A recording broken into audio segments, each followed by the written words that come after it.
Mga kababayan, huwag nyo nang hanapin ang mga pulis sa presinto sapagkat kami ay nasa inyo ng mga telepono. Dial 911, darating kami sa loob ng 5 minuto.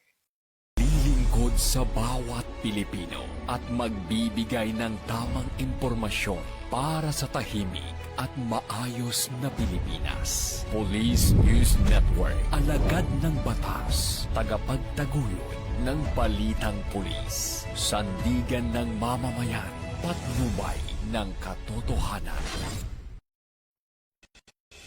Na Kampo Krame, maghahatid ng pinakahuling kaganapan at nagbabagang balita. Ito ang PNN Police News Network. At ngayon, ang inyong mga tagapagbalita.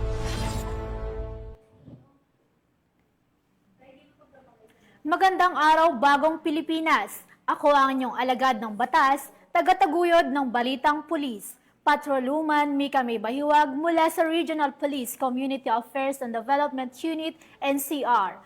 Maghahatid sa inyo ng tamang balita, kwento ng pulis at serbisyo para sa mamamayan. At ito ang PNP News Online.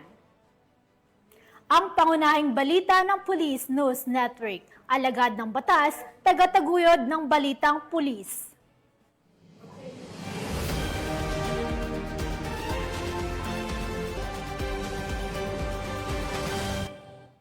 Narito ang mga balitang dapat niyong abangan.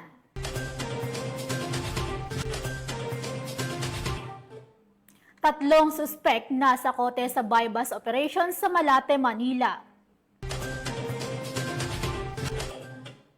Most wanted person sa kasong frustrated murder, timbog sa General Santos City. At dalawang most wanted person sa kasong carnapping at illegal na droga, arestado sa magkahiwalay na operasyon.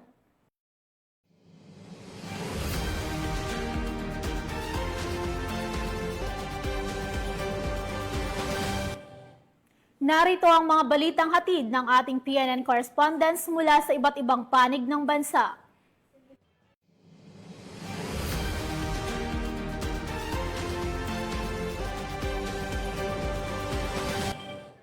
Simulan natin ang balita mula sa bahagi ng Luzon.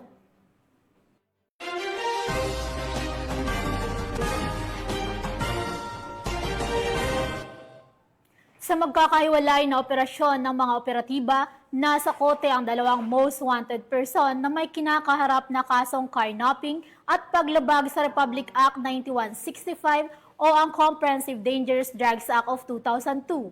Nakibalita dyan si Patrolwoman Mary Tony Veva. Arestado sa magkahiwalay na operasyon ng dalawang wanted person ng magkaibang lungsod matapos ikasa ng pulisya ang pinaigting na manhunt operation laban sa mga nagtatago sa batas.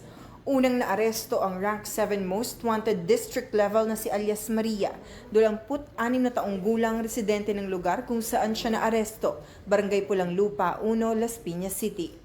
Siya ay inaresto ng tauhan ng Warrant and Subpoena Unit Las Piñas Police pasado alas 9 ng umaga dahil sa kasong Anti-Carnapping Act of 1972 o RA 6539 na may piyansang halaga na 300,000 pesos.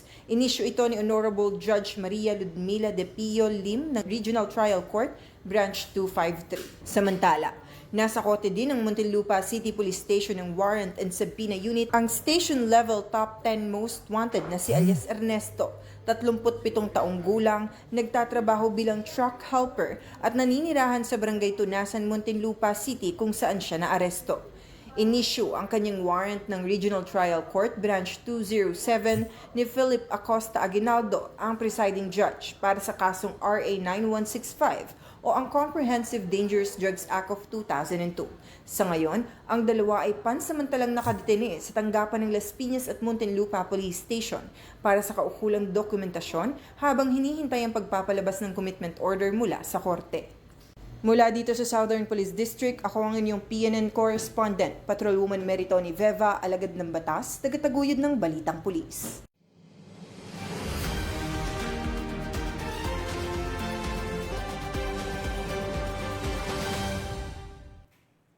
Maraming salamat, Patrolwoman Veva. Napasa kamay ng mga otoridad ang nakatalang top 2 most wanted persons sa bayan ng Aringay matapos maaresto ng PNP sa Barangay Poblacion, Aringay, La Union. Ang report mula kay Police Staff Sergeant John Del Supremo.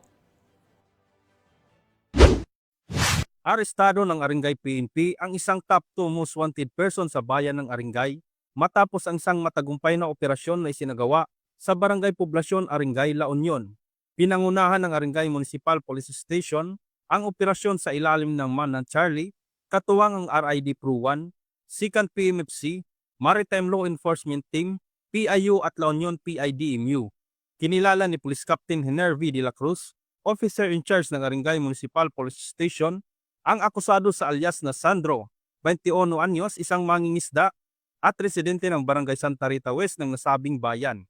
Ayon pa kay Police Captain De La Cruz, naaresto ang akusado dakong alas 3 ng hapon sa bisa ng warrant of arrest para sa kasong paglabag sa Article 2, Section 5 kaugnay ng Section 26 ng Republic Act 9165 o ang Comprehensive Dangerous Drugs Act of 2002 kung saan walang piyansang inirekomenda. Matapos ang pagkakaaresto, isinailalim siya sa physical na eksaminasyon sa La Union Medical Center sa Nazareno, Aguo, kasunod dinala sa istasyon ng Aringay PNP para sa dokumentasyon at tamang disposisyon. Ang matagumpay na pag-aresto kay alias Sandro ay patunay na pagsusumikap ng Aringay PNP na panatilihing ligtas ang komunidad at masugpo ang ilegal na droga sa rehiyon. Mula dito sa PCAG Ilocos Region, ako ang inyong PNN correspondent, Police Staff Sergeant John Del Supremo, alagad ng batas, tagataguyod ng Balitang Pulis. Maraming salamat, Police Staff Sergeant Supremo. Sa pagpapatuloy ng pinaigting na kampanya ng Philippine National Police laban sa iligal na droga, 3 suspek ang nasa kote sa isang buy-bust operation na isinagawa sa Malate, Maynila. Yan ang tinutukan ni Police Corporal Abigail Rojas. Naaresto ng mga tauhan ng Station Drug Enforcement Unit ng Manila Police District ang 3 hinihinalang sangkot sa iligal na droga sa isinagawang anti-illegal drug buy-bust operation dakong alas 2 pasado ng madaling araw sa kabahan ng Quirino Avenue, Barangay 720, Malate, Manila. Kinilala ang mga nahuling suspect na sina alias Getget, 29 na anyos, alias Popoy, 45 anyos at alias Mojako, 27 anyos na pawang mga taga Maynila. Nasamsam mula sa mga suspect ang 4 na pakete ng hinihinalang shabu na may tinatayang timbang na 12 gramo at may malaking halaga. Kasama din sa nasabat ang mga perang ginamit na buy-bust money. Kasalukuyan namang nasa kustodya na ng istasyon ang mga suspect habang inihahanda ang kasong isasampa laban sa kanila para sa paglabag sa Sections 5 at 11, Article 2 ng Republic Act 9165 o Comprehensive Dangerous Drugs Act of 2002. Ang nasabing operasyon ay bahagi ng patuloy na kampanya ng Manila Police District laban sa iligal na droga sa lungsod. Mula dito sa Manila City, ako po ang inyong PNN correspondent, Patrolwoman Abigail Rojas, alagad ng batas, tagataguyod ng Balitang Pulis. Maraming salamat, Patrolwoman Rojas. Buong puso ang pakikiisa ng Bulacan Police Provincial Office sa pagdiriwang na ika-30 Police Community Relations Month na ginanap sa Camp General Alejo Santos sa City of Malolos, Bulacan. Nakibalita dyan si Patrolwoman Per Cristalline Javier. Upay na hinaos ng Bulacan Police Provincial Office ang kick-off ceremony ng ika-30th Police Community Relations Month dito sa Camp General Alejo S. Santos, City of Malolos, Bulacan. Pinangunahan ni Police Colonel Angel L. Garciliano, Acting Provincial Director ng Bulacan Police Provincial Office, ang makabuluhang aktibidad kasama ang kapulisan ng Bulacan.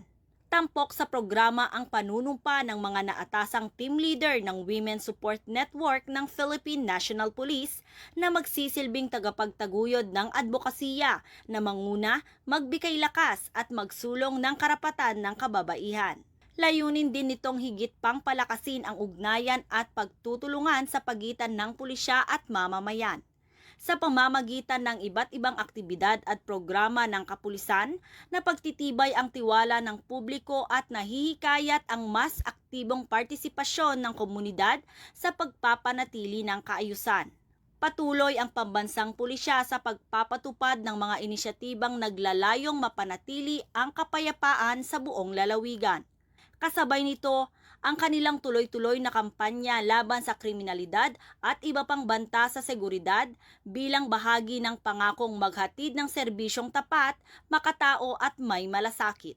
Mula dito sa Bulacan Police Provincial Office, ako ang inyong PNN correspondent, Patrolwoman Pearl Cristalin Javier, alagad ng batas, tagataguyod ng Balitang Pulis. Maraming salamat, Patrolwoman Javier. Pitbit ang diwa ng pagtulong at malasakit, nagsagawa ng community outreach program ang mga tauhan ng First Palawan Provincial Mobile Force Company kung saan 30 pamilya sa bayan ng Nara, Palawan ang nabigyan ng mga food packs. Ang report mula kay Patrolwoman Eloisa Beredo. Umabot sa 30 pamilya mula sa Purok Matatag, Barangay Panakan 2 ang nakatanggap ng food packs mula sa isinagawang community outreach program ng First Palawan Provincial Mobile Force Company noong ika-1 ng Hulyo taong kasalukuyan. Pinangunahan ni Police Captain Jason B. Tesorero, platoon leader ng First Palawan Provincial Mobile Force Company, ang aktibidad katuwang ng Barangay Kagawad na si Joselito Villarosa, layunin ng programa na maipaabot ang tulong at malasakit ng kapulisan sa mga nangangailangan at mapalakas pa ang ugnayan ng Philippine National Police sa mga komunidad. Ayon kay Police Captain Tesorero, ang pamamahagi ng tulong ay bahagi na patuloy na advokasya ng Philippine National Police na maging aktibo katuwang ang mamamayan sa panahon ng pangangailangan. Buong pasasalamat namang tinanggap ng mga residente ang naturang ayuda na nagdulot ng ngiti at pag-asa sa kanilang hanay. Ayon sa ilang benepisyaryo, ang tulong ay isang malaking ginhawa sa kanilang araw-araw na pamumuhay. Ang pahayag ng isang miyembro ng First Palawan Provincial Mobile Force Company, ang tunay na kagalakan na pagbibigay ay hindi nasusukat sa halaga na naipamahagi kundi sa mga ngiting na ibibigay at init ng malasakit at naipaparamdam. Tiniyak naman ng First Palawan Provincial Mobile Force Company ang kanilang patuloy na pagsusumikap sa pagbibigay ng serbisyo sa komunidad bilang bahagi ng kanilang misyon na mapanatili ang kapayapaan, kaayusan at serbisyong makatao sa lalawigan ng Palawan. Mula dito sa Calapan City, Oriental Mindoro, ako ang iyong PNN Correspondent Patrolwoman Eloisa Joy B. Beredo, alagad ng batas, tagataguyod ng Balitang Pulis. Maraming salamat, Patrolwoman Beredo. Isinakatuparan ng Regional Mobile Force Battalion ng NCRPO ang isang malawakang showdown inspection bilang bahagi ng kanilang patuloy na kampanya para sa disiplina at kahandaan sa serbisyo. Isa-isang siniyasat ang mga baril, sasakyan, kagamitan at maging ang tamang bihis at personal grooming ng mga tauhan ng unit. Patrolwoman Maria Danica Bungo sa report.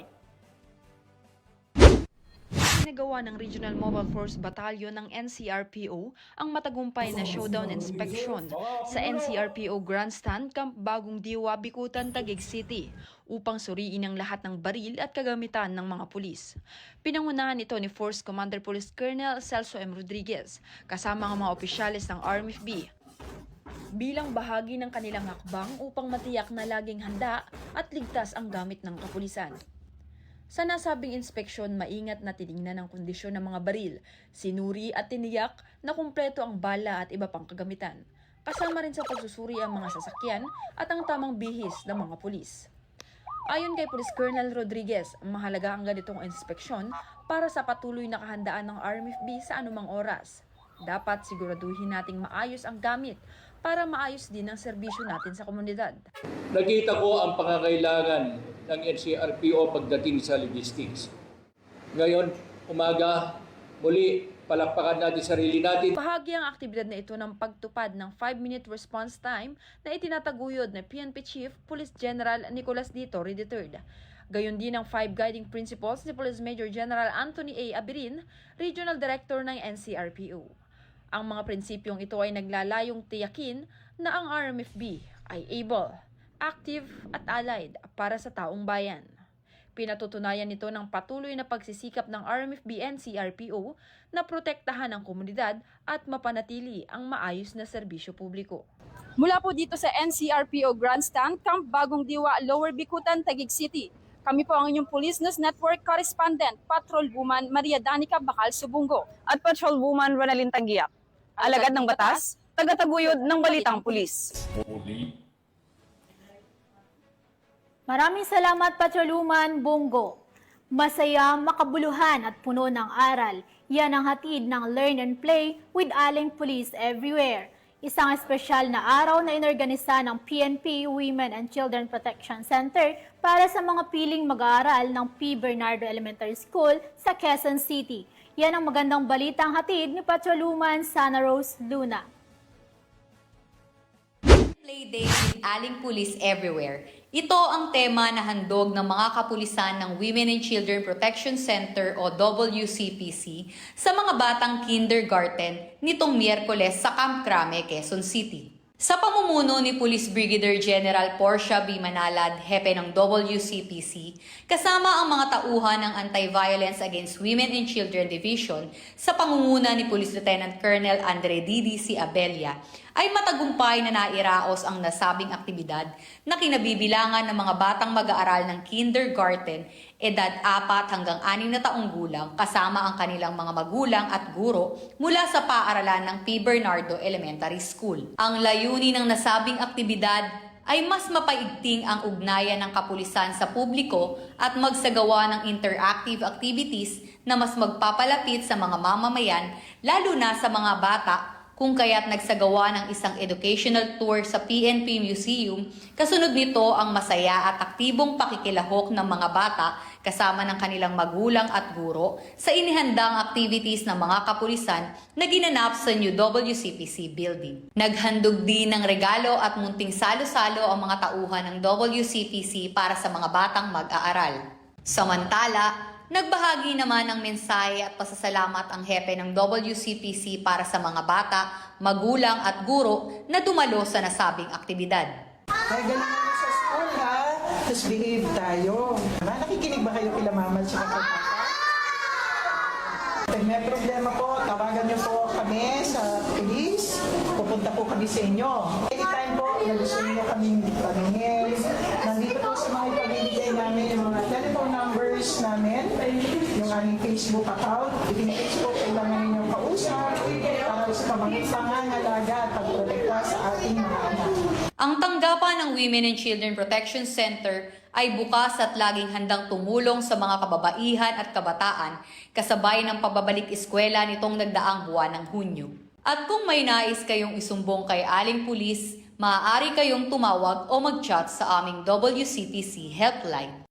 Mula rito sa PNP Women and Children Protection Center, ako ang inyong PNN Correspondent Patrolwoman Sana Rose Luna, alagad ng batas, tagataguyod ng Balitang Pulis. Maraming salamat, Patrolwoman Luna. Tunghayan naman natin ang mga balita mula sa Visayas.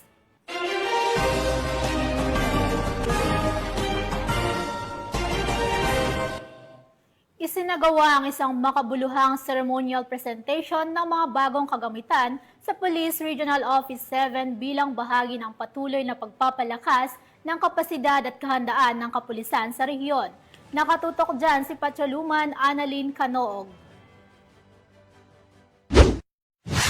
Matagumpay na isinagawa ng Police Regional Office 7 sa pamumuno ni Police Brigadier General Rodrigo A. Maranan, Regional Director, ang isang ceremonial presentation ng mga bagong kagamitan na binili, idonate o pinahiram para sa pagpapalakas ng kakayahan ng kapulisan sa Central Visayas nitong ika-1 ng Hulyo sa taong kasalukuyan sa Camp Serios Menya Senior, Cebu City. Ang aktibidad ay simbolo ng pinagsanib na suporta mula kay Chief PNP Police General Nicolas Torre III, mga local government units at mga pribadong sektor na layunin paigtingin ng operational readiness, internal security operations at ICT modernization ng Pro-7. Sa ilalim ng PNP Capability Enhancement Program at Regional Procurement, ipinagkaloob sa Pro-7 ang 222 na desktop na computers, 8 office tablets, 225 waistcoat vest, 7 Akela 150cc motorcycles, at 82 1 prime handheld radios. Bukod pa rito, ipinakita rin ang kagamitan mula sa donasyon o pagpapahiram ng LGUs at pribadong sektor,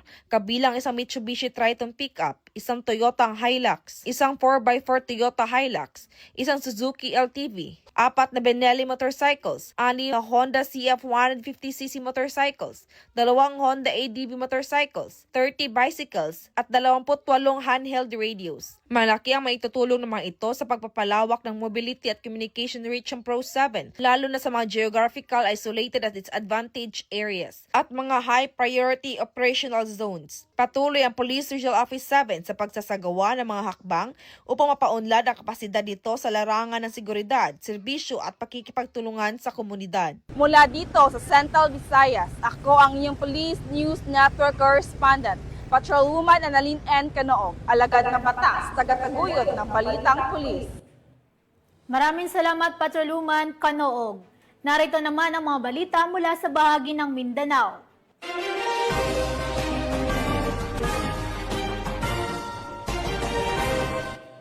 Isang matagumpay na operasyon kontra droga ang isinagawa ng mga otoridad sa Maguindanao del Norte, kung saan nasamsam ang tinatayang 680,000 pesos na halaga ng hinihinalang shabu sa isang buy-bust operation.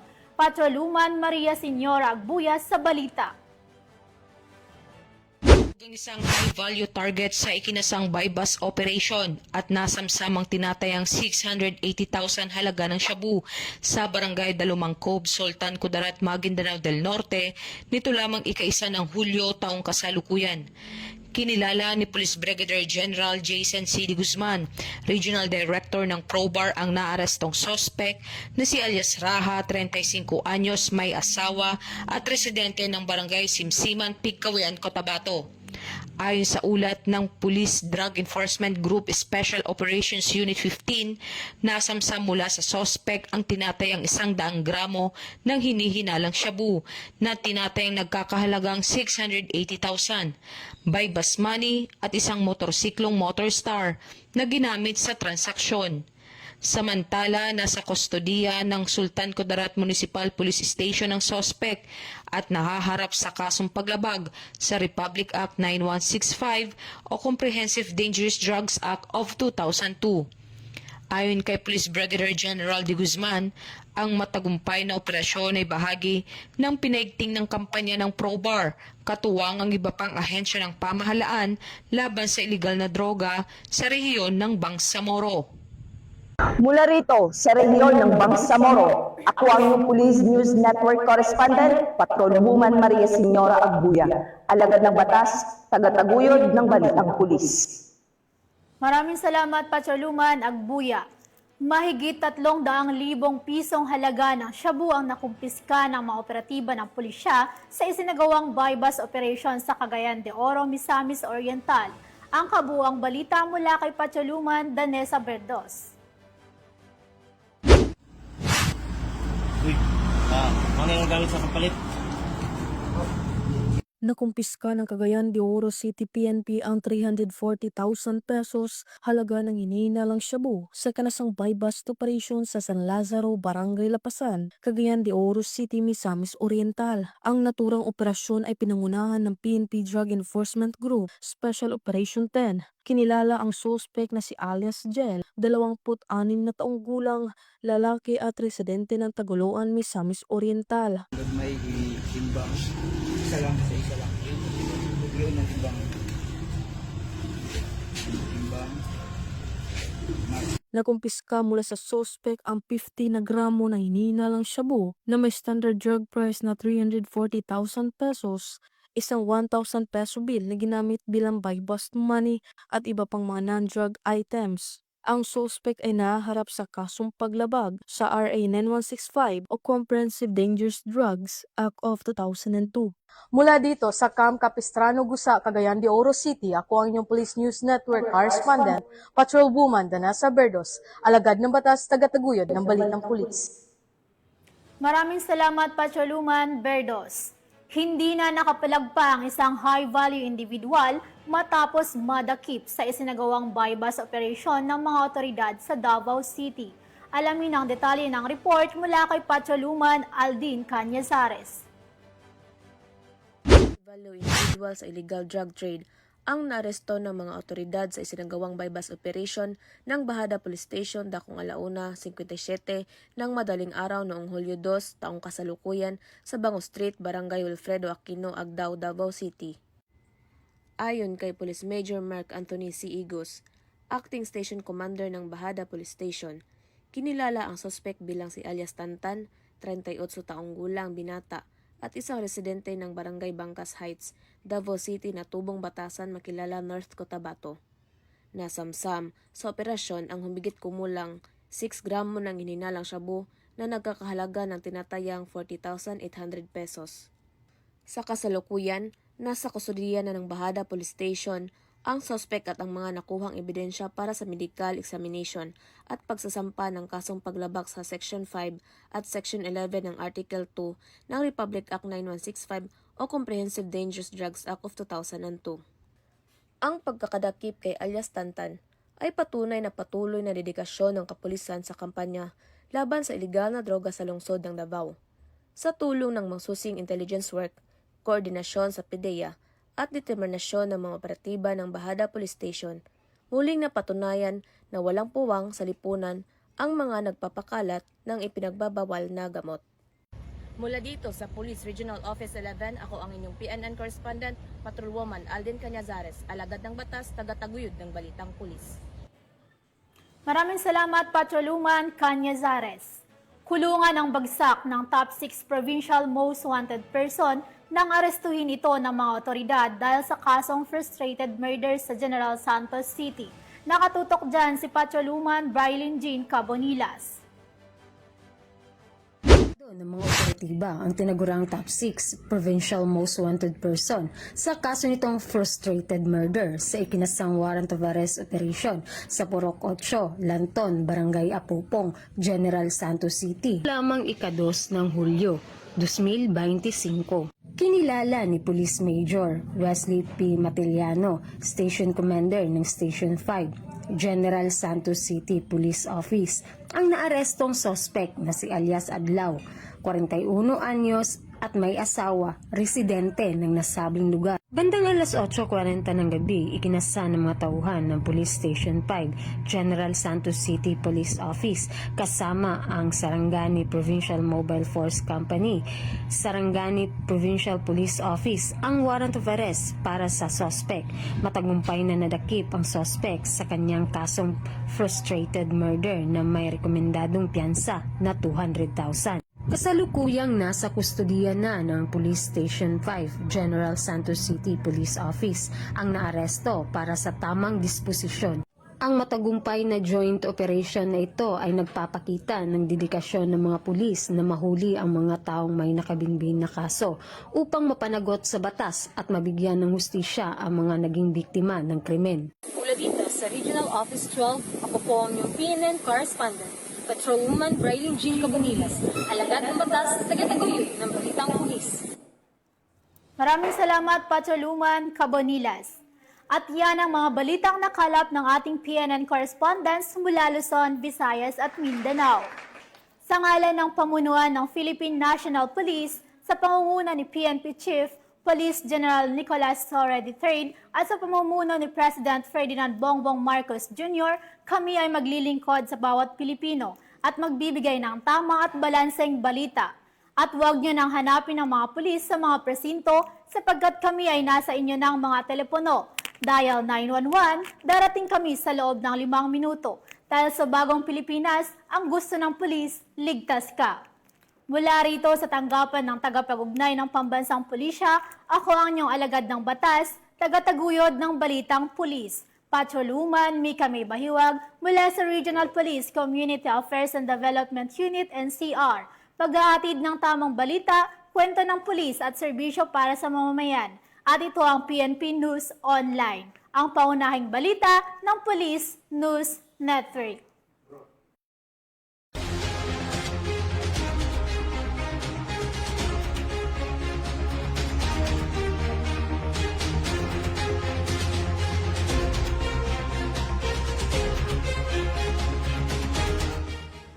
Police News Network, alagad ng batas, tagapagtaguyod ng balitang pulis.